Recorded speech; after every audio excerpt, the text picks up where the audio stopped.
need someone. And welcome back to The Price of Business. Bill Knapik sitting in for Kevin Price.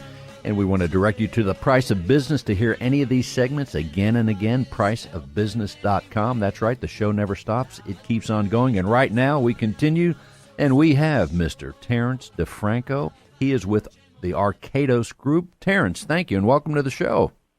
Pleasure being here, Bill. Thank you. Very exciting. Would you tell people, Terrence, about your company and what you do? Well, our company is a software developer. We design applications around this concept of the Internet of Things with specific focus in building automation and energy efficiency.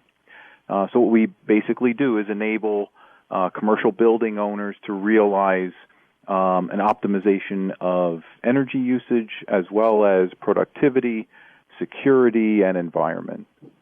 And that's a lot of things right there. When you say energy usage, are you talking about actual, like the light usage and the power usage all the way around?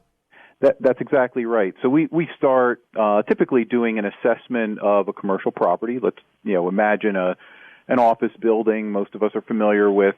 What we'll do is essentially do an assessment to find areas where we feel that we can apply some pretty basic services to help the owner realize much more efficiency, usually coming in the form of doing either an LED lighting retrofit if the building is currently using fluorescent lighting.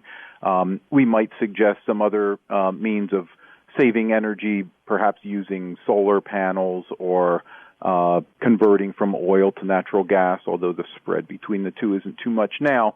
But basically looking at really basic services that most commercial property owners are probably already considering. But in addition to that, what makes us unique is the fact that we'll also layer in automation solutions to help drive much more in the way of efficiency. So, for example, if we're converting a building from fluorescent lighting to LED lighting, probably realize about 40 to 50% savings just on their lighting bill.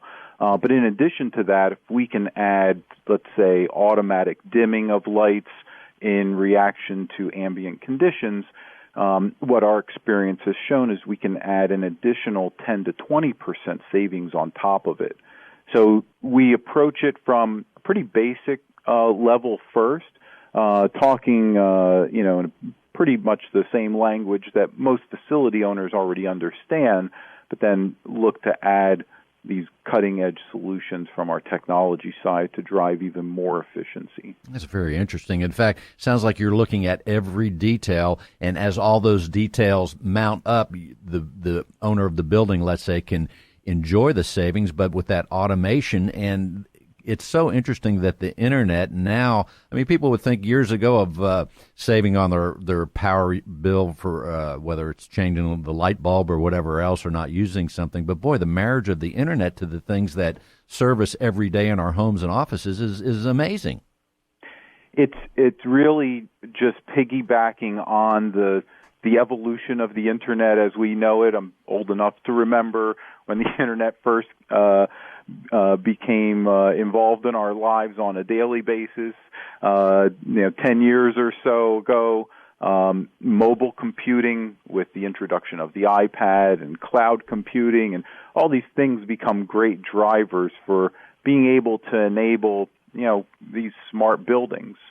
It's absolutely fascinating. I would ask you this, as you think about this day in and day out, and what you're doing now is one thing, but where does this go, Terrence? I mean, if you look into the future of how the Internet's going to affect everyone and in your profession, what kind of things do you see, or can you see ahead that far? Well, let's put a little perspective on it first. So the first thing is, going back to the beginning of the Internet, we'd have one computer be able to send an email to another computer.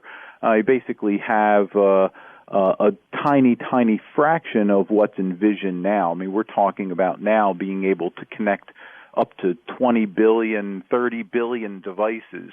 So essentially connecting anything to the Internet and being able to gather data from it, make it work much more efficiently. We've seen some of the things that I think most of your listeners have already witnessed is how this type of technology can make their home smarter, so they're actually more efficient at home, using less energy, more comfort, etc. But now imagine that being applied essentially to any object. I mean, we've seen cases where farmers are using microchips to be able to gather data from the soil to reach optimum levels of moisture, to enhance crop growth. So it really is that far-reaching. And the beauty of it is, given what's happening with cloud computing and mobile computing, you're really seeing this expand well beyond the developed world. Now we're reaching into the emerging areas of the world as well, where they could just piggyback on this infrastructure. So you're looking at upwards of 8 to 9 connected devices per person on Earth. So you're talking about huge amounts of really pervasive technology that's going to touch all of our lives. It's incredible. And I want to tell everyone your website. That is arkadosgroup.com, right? That's correct, Bill. Thank you. And that's ARKADOS group.com. And where did the name come from, Terrence? It has Greek origins. It relates back to the term of brother. We believe there's some definite connectivity to our business right now. It was a name that was here when I got here, but it was one that we very happily continue to adopt. Very nice. And what else should we know with the last few seconds, Terrence? Well, there's a very unique aspect to our business that really differentiates us. It's an open platform that we work with, so we believe that the future of making all of this happen is through collaboration. Arkados is starting to realize great value. We're seeing a terrific uptick in our business. Revenues continue to grow, and I think that at the end of the day, our employees, I think, are very happy in what they're doing. I think our shareholders are very happy with the results they're seeing now and can look forward to much better performance as we continue growing. And at the end of the day, it's all about making our customers happy, and that's really been our main focus, and I think that's what is really the primary driver to the success that we've had so far, is that we really focus on making our customers happy. Very nice. Ladies and gentlemen, Terrence DeFranco with Arkados Group. And again, arkadosgroup.com. Thank you, Terrence. Thank you, Bill. Have a great day. You too. And we're going to take a break and come right back with The Price of Business. Go to priceofbusiness.com to hear all the segments. Stay tuned. We're coming right back.